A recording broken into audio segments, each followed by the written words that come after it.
Sweet the whispers in your ear whenever Ember wanders near. Apparently there is a channel called Spinosac, and he basically did a video of simulating dropping 1,000 megalodons into the modern day ocean, and let's see what happens. No, not Spinosac, Spinosac. Oh, no, I didn't do the grumpy. We'll do that one after this.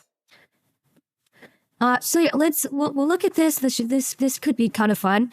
Simulating dropping 1,000 megalodons into the modern day ocean and seeing what happens. What if 1,000 megalodons were dropped into the modern ocean at once? Here's the thought experiment. 1,000 adult megalodons drop into the modern ocean all at the same time, not spread out over months or years. 1 second the ocean is normal, the next second it contains 60,000 metric tons of the biggest predator that ever lived. We're gonna follow a few of them. The first one is the biggest. A 19-meter female we'll call the matriarch. 19 meters long, cold water adapted, and running on 20 million years of instinct that all says the same thing. She's the most dangerous animal in any ocean she enters. The moment she hits the water, her senses light up. There's blood somewhere, 3 kilometers out, maybe less. Her brain can't tell you what a kilometer is, but it knows exactly which direction to swim. So she swims, and the water tastes wrong on the way there. There's chemical traces that her immune system has no name for. Microplastics, fuel residue, farm runoff that's been pouring into this ocean for decades. None of it registers as danger because none of it existed when her species ruled the planet. She ignores it and keeps moving towards the blood. Interesting. What she finds is a humpback calf separated from its mother, maybe 200 meters behind the pod and struggling to keep up. The calf is maybe 7 meters long. The matriarch is almost 3 times that. She doesn't hesitate. 20 million years of predator instinct doesn't include that. She attacks from below, the same approach her ancestors used 100 million times. She rises through the water column at speed, her jaw opens as she closes the distance, and the 40,000 pounds per square inch of bite force hits the calf's belly from underneath. The impact alone would kill most animals. The bite shears through blubber and muscle like they're not even there. She feeds for the first time in a modern ocean, and she's magnificent at it. Efficient, brutal, exactly what a megalodon is supposed to be. This is the part where you're supposed to fall in love with her a little bit, because this is a majestic creature. She's not evil, she's just built for this. Evolution designed her for exactly this moment, and she's nailing it. If you dropped any top predator into a world full of prey it was designed to kill, this is what it would look like. Now, let's check in on the Wanderer. He's a 16-meter male on the other side of the planet, off the coast of Baja, California. The same instincts, the same hunger, and the same hard-coded certainty that this should be easy. He picks up a gray whale in the shallows, slow-moving, feeding in waters shallow enough that it can't dive to escape. An easy target. He starts his approach, the same pattern as the matriarch, rising from depth,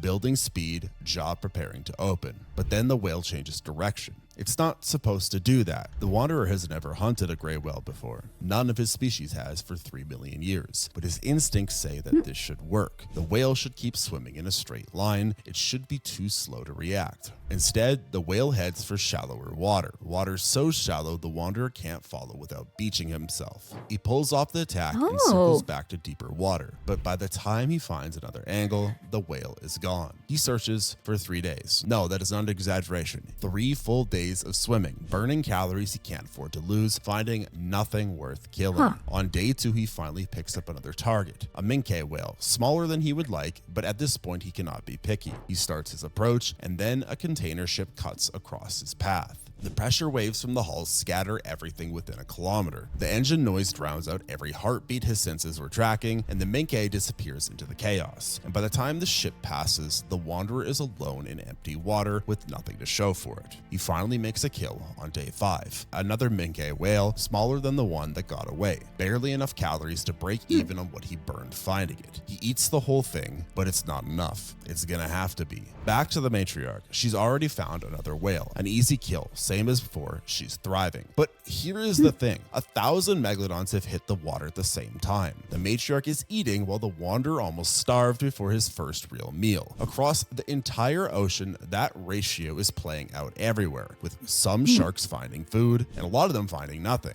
And for an animal that burns 100,000 calories a day just existing, a lot of them finding nothing is a death sentence in slow motion. The ocean isn't True? empty. There are whales out there, seals and dolphins and giant squid, enough prey to make it look like paradise if you're just glancing at the numbers. But those numbers lie. Before we showed up with harpoons and factory ships, this ocean had 5 times as many whales, 10 times as many in some places. The matriarch is finding food because she got lucky with her location, and the wanderer almost died because he didn't. That's the first crack in this simulation. Megalodon ruled for 20 million years because being the biggest works when there's enough prey to go around. When there isn't, when some sharks eat and others starve, size doesn't save you. It just means you burn more calories while you're losing.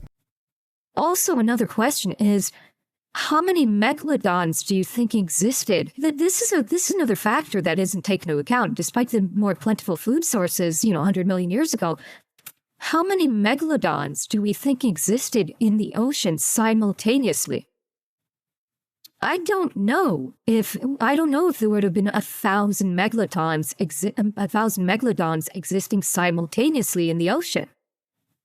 I mean, we can say a lot, but realistically, we don't know.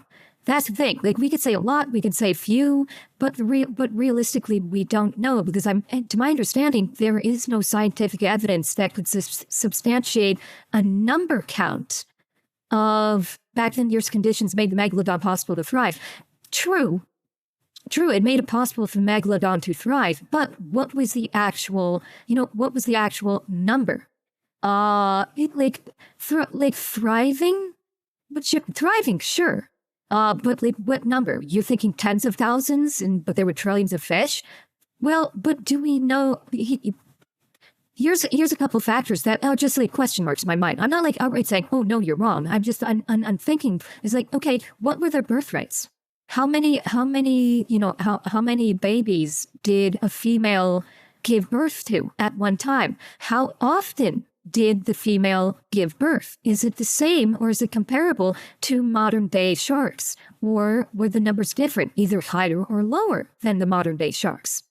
That's something that I'm not sure science can definitively answer that question. So if we're going on the assumption that megalodons gave birth similarly to modern day sharks, then yes, you'd be looking at possibly tens of thousands at any given time in the ocean, maybe 10,000 plus at any given time. But if their birth rates and if the number of young that they give birth to and their birth rate were lower, then that number could be substantially. It's estimated there were low tens of thousands. What's the evidence? Any idea, like, how did science come up with this estimate that there were low tens of thousands? Because I mean, something like that, given how long megalodons have been extinct, I imagine it would be incredibly difficult to come up with that estimate. So there are 10,000 to 25,000 blue whales in the ocean. Oh yeah, that's blue whales. Predator to prey ratios. Lifespan and food availability. Yeah, exactly. Lifespan, birthday estimates, and food availability is probably not so much a factor, considering there was 5 times as much sea life back then. But lifespan and birthing estimates, that would be crucial. And I'm unaware of what the birthing estimates and what lifespans of the megalodon were. I don't know. My guess is the lifespan was probably substantial. Sharks have pretty long-lived lives. I'm willing to believe that the megalodon also incorporated that long lifespan. It's just more of a question for me is the birth rates. That's the big question. That's like kind of the big X factor, is what the birth rates of megalodons would be. I don't actually. Hang on. Let's see if Grok knows.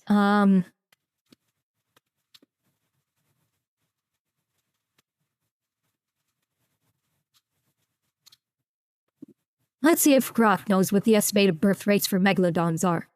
We're doing it live. Let's see.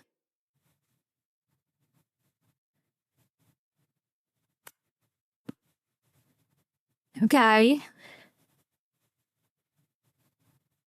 It's a thinking about it, chat.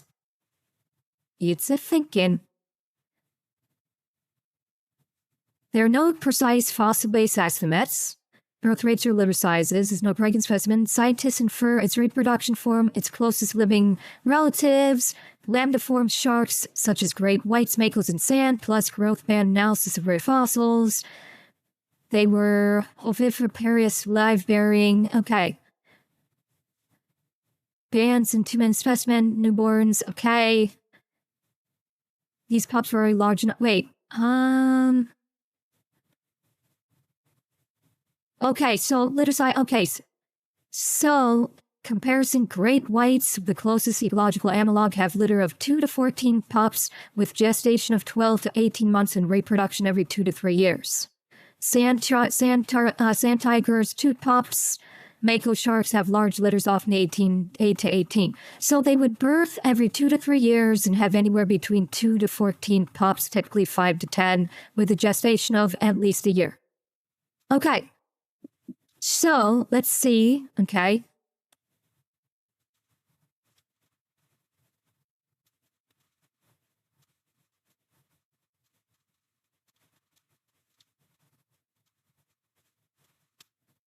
Let's see if we can figure out what the estimated population numbers for Megalodon were.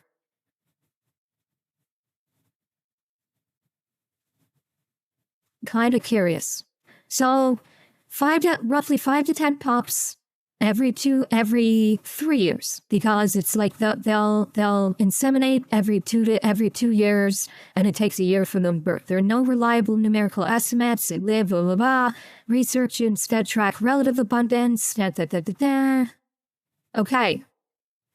So, as a giant X-twice predator, it would have existed naturally. Okay. Okay, even Grok can't give us an estimate. Pete, and then... okay, so it doesn't even say. And so we don't even know, alright. We don't know what the estimated total population is. So there we go. 1,000 giants are now spreading across the world's oceans, with some of them hunting, some of them finding nothing, and all of them burning energy they can't afford to lose. But here's the part they don't know yet. Hunger isn't even the biggest problem. There's another apex predator in this ocean, one that doesn't hunt alone, doesn't rely on size, and doesn't fight fair. The megalodons have never seen anything like it, but they're about to. 6 months in, and the scarred one is running out of ocean. He has been working the same stretch of water off the South African coast for weeks, competing with another megalodon for whatever prey comes through. We'll call her the survivor, not because she's done anything special yet, but because of what she's about to watch. The two of them do not cooperate. Megalodons never learned how. When you're the biggest thing in the water for 20 million years, you don't develop the wiring for teamwork. So instead, they circle each other, stealing kills when they can, wasting energy on territory fights neither of them can afford. The scarred one has bite marks along his flank from one of those fights. He's hungry, he's tired, and he's about to have the worst day of his life. The orcas find him on a random day. Not 1 or 2 though, but 43. A super pod that's been tracking him for 2 days straight. Not attacking, just watching. Learning how he moves, figuring out that he can't turn as fast as they can, and noticing that he has to keep swimming forward just to breathe. There's one thing megalodons never faced. A predator that thinks ahead. Orcas don't hunt the... Yeah, and orcas are scary smart. That's, like, pod size aside, like a pod of 44, oh, you're fucking done. That is a gang beatdown that you'll never survive. But the other thing is, they are smart.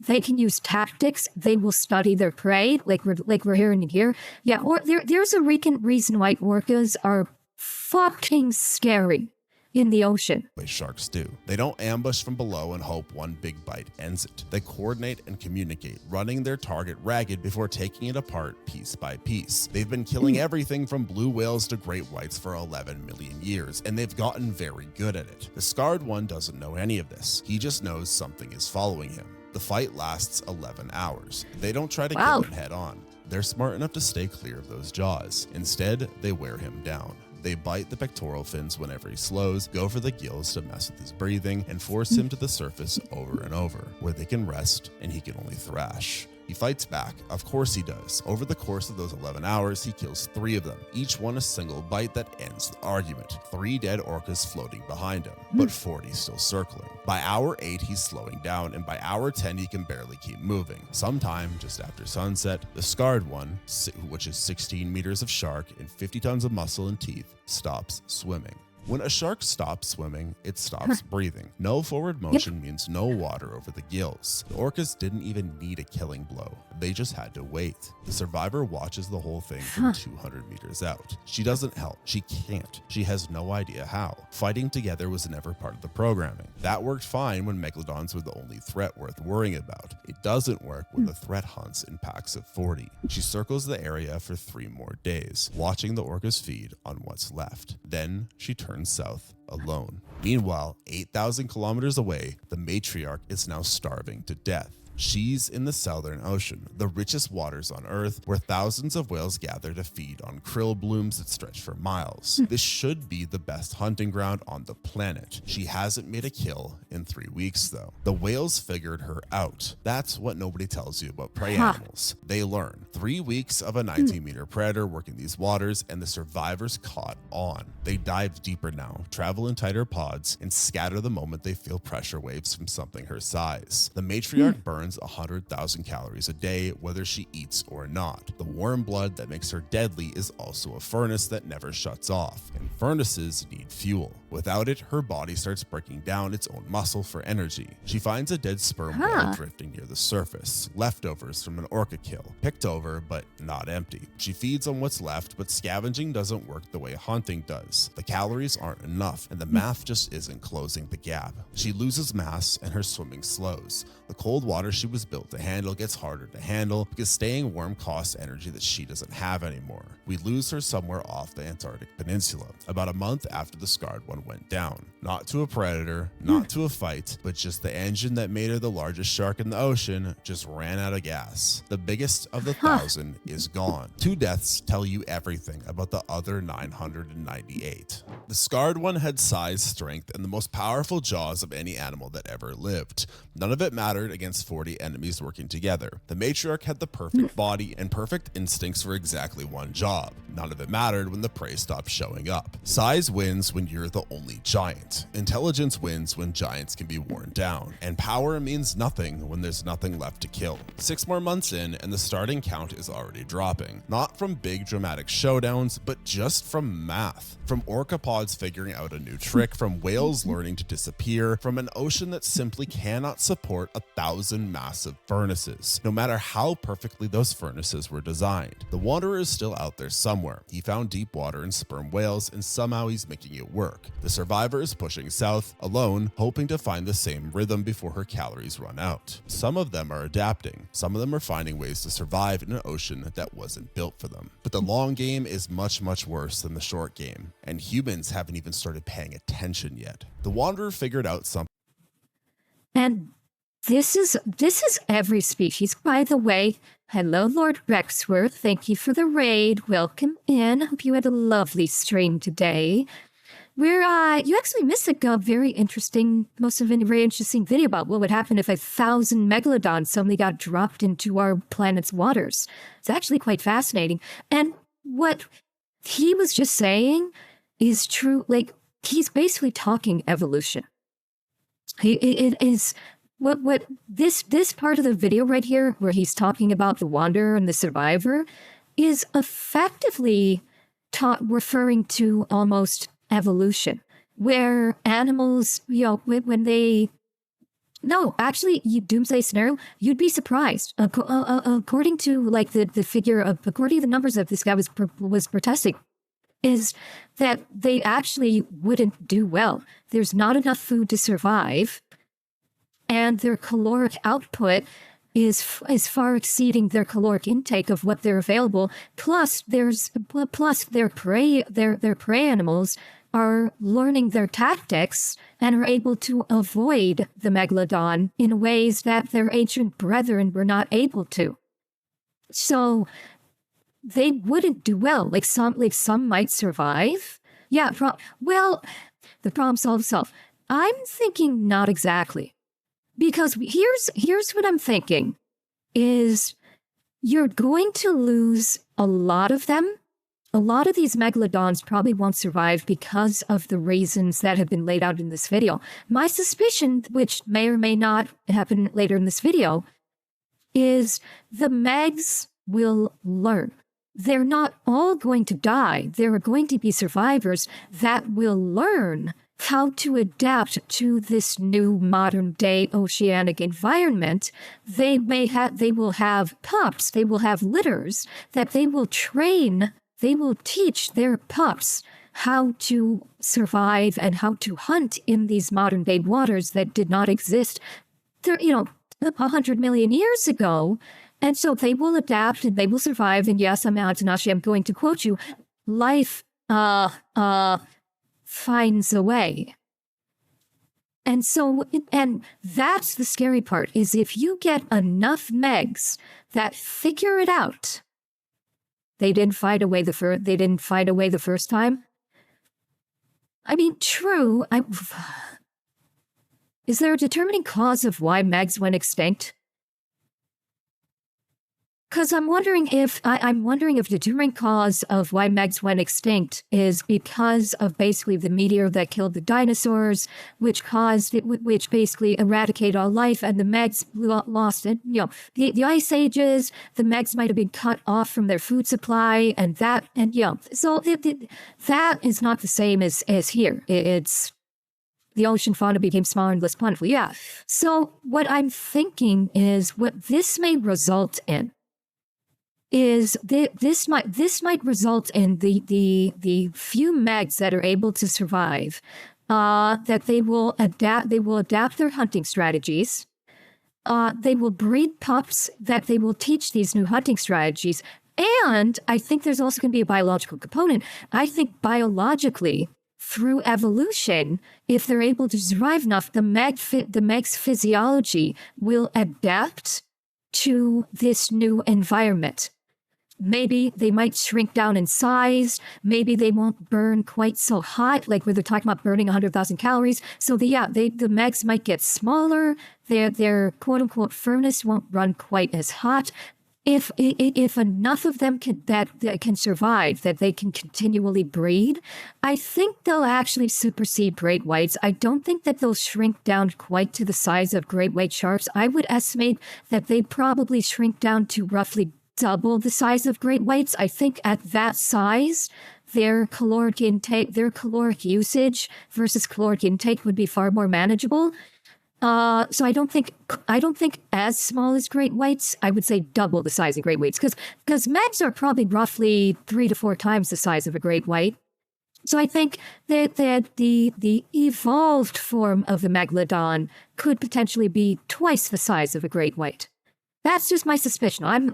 This is me just like going off the top of my head, just thinking, trying to think logically about it, things like that. But we'll see what he says. The others never did. Go where it's deep and stay there. While the rest of them fought over coastal waters and got picked off by orcapods, he pushed into open ocean, deeper water, bigger prey that couldn't escape into the shallows. 25 years later. And also, point of fact, deeper waters means you're getting larger animals because of gigantism, deep sea gigantism. They'll have access to like great squids, big whales. Like deep oceans, you get larger, and ironically enough, the deeper in the ocean you go, the larger the animals are. So the hunting would be possibly more plentiful in these deep ocean waters. Deeper water, bigger prey that couldn't escape into the shallows. 25 years later, he's one of maybe 40 megalodons left. And unlike most of them, he's still eating. Sperm whales became his specialty. They're dangerous prey because those tails can shatter a bone. He's missing part of a pectoral fin from learning that the hard way. But sperm whales are also the most common big whale left in the ocean. There's roughly 800,000 of them across the deep water zones. Oh, okay. I'm going to wait to see if he mentions it, but there's another factor involved here that is something that could be quite interesting. Enough to keep one very careful shark fed. as long as he knows what he's doing. Humans caught on to the megalodons around year 5. I mean, they're hard to miss, really. Ships getting bombed, fishing gear getting destroyed, the occasional boat that didn't come home. The response was pretty much what you would expect. Underwater noisemakers in shipping lanes, Navy sonar sweeps near major ports, and in some places, active hunting with helicopters and explosive harpoons. It turns out a 60-ton shark isn't hard to find when you're actually looking. About 100 of them went down that way, killed not by any predator, but by the same species that emptied the ocean of whales in the first place. The survivors learned fast. Stay away from coastlines, avoid shipping routes, and go wherever the water is quiet. The wanderer stayed deep. That's probably why he's still breathing. Deep water, far from lanes, far from anything that hums wrong. Lonely out there, but lonely beats dead. He's not alone anymore, though. The survivor showed up about 3 years back, hunting the same stretch of Pacific where he'd set up. She wasn't looking for him, she just followed the food until she wound up in his water. That's how megalodons make connections. Not through instinct or attraction, but because they're hungry. They still don't hunt together. They never learned how, but they're not fighting over kills either. There's enough sperm whale out here for both of them, barely, and something about sharing water with another megalodon makes the empty ocean feel less empty. It's the closest their species ever got to companionship. For 2 weeks, they work the same pod. She takes a calf, backs off to eat, he waits, picks off a straggler, and backs off. It's not a plan, it's just instinct that happens to look like taking turns. For the first time in 25 years, the wanderer has something like company. She doesn't make it to week 3 because a commercial fishing operation ran 40 kilometers of line through the area, with thousands of hooks dragging through the water column, targeting tuna, not thinking twice about anything else out there. The survivor hit it at speed, probably chasing something, and the line wrapped around her gills before she could pull clear. 16 meters of megalodon tangled in fishing gear of all things. She couldn't stop moving. Sharks have to keep swimming to breathe, but she couldn't go forward either. The hooks dug into her fins as she thrashed, the cable cut into flesh that had never been cut, and she spent her last hours fighting something she couldn't bite, couldn't scare, and couldn't understand. There's no dignity in a death like that. No battle, no last stand, just garbage that didn't know it was a weapon, killing something that didn't know it was already doomed. The wanderer finds her 3 days later. The long line is still attached, dragging her body towards the sea floor. He circles once, twice. His senses tell him everything. No heartbeat, no electrical field, nothing alive. Just meat and cable and the smell of decay. He doesn't understand what happened. He can't. His brain isn't built for that kind of question. He just knows that she's gone. What he also can't understand, what no shark ever could, is what her death actually means. He's 25 years old now, just reaching the age where he can actually reproduce for the first time. There should be females out there, others to find, to follow, to mate with, but there aren't. They're all dead. Orcas, starvation, fishing nets, ship strikes, the slow grinding math of an ocean that can't feed them. The survivor was probably the last breeding female within 1,000 kilometers. Now she's sinking towards the bottom, trailing someone else's tuna operation behind her. He will never reproduce. There will be no next generation. The 1,000 that showed up are the 1,000 that'll die here, one body at a time over the coming decades, until nothing's left but teeth on the sea floor. This is how the largest predator in Earth's history goes extinct for a second time. Not beaten by anything that could fight back, not ground down over millions of years by a shifting climate, just outlasted by an ocean we emptied before they got here, by pack hunters they never evolved to handle, by fishing gear that didn't even know what it was killing. The most powerful animal that ever lived ends like this, alone in the dark water, circling the spot where a companion used to be. He keeps swimming, his senses scan the darkness for heartbeats, for blood, for anything worth chasing. They come back with nothing, but stopping means dying. So he pushes forward, burning energy he'll have to replace from somewhere, somehow, in an ocean that has less to give every single year. He'll keep going until he can't. That's all he knows how to do. That's all any of them ever knew. And when the last one goes down, maybe decades from now, maybe sooner, the ocean won't even notice because it moved on a long time ago. The megalodons just didn't get the message. If you enjoyed Wow. watching this video, make sure to give it a like and comment down below what other dinosaurs or prehistoric creatures you would like to see in my upcoming videos. I really like the idea of like dropping 1,000 of these creatures into an ecosystem and seeing if they could actually, you know, start over and reproduce. That would be pretty cool to see. So I'm probably gonna do a couple more of those in the future. So let me know your dinosaurs down below. This video gets 10,000 likes, and then whatever the top comment is, we'll use that dinosaur in the upcoming video. Make sure to also subscribe and hit the bell notification so you don't miss out any of my future uploads. And if you want to watch another one of my videos, click the one on screen right now, and I'll see you there. Wow. That was pretty cool. Sad, but really cool. There's one thing that I'm kind of curious about is, you know, these are hunting animals, and you know, all animals can learn from behavior.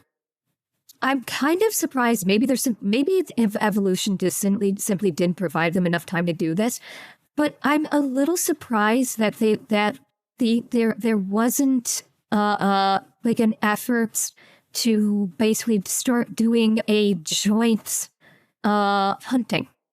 Like the megalodons didn't realize, okay, you know, there's big prey here, but we need to hunt together in teams or in packs. That's honestly, I was kind of expecting when the survivor and the wanderer found each other, I kind of expected there to be like, okay, it doesn't happen immediately, but the two learn to hunt cooperatively. Yeah, I guess it's not in their genetics for a first gen. Maybe there just was enough time. Maybe if they had like a generation or two to instill that, it could have worked, but they just didn't have that opportunity to have that, you know, that multi-generational behavioral change. Perhaps. Yeah, wow. This guy's good. We're gonna have to watch more of his videos.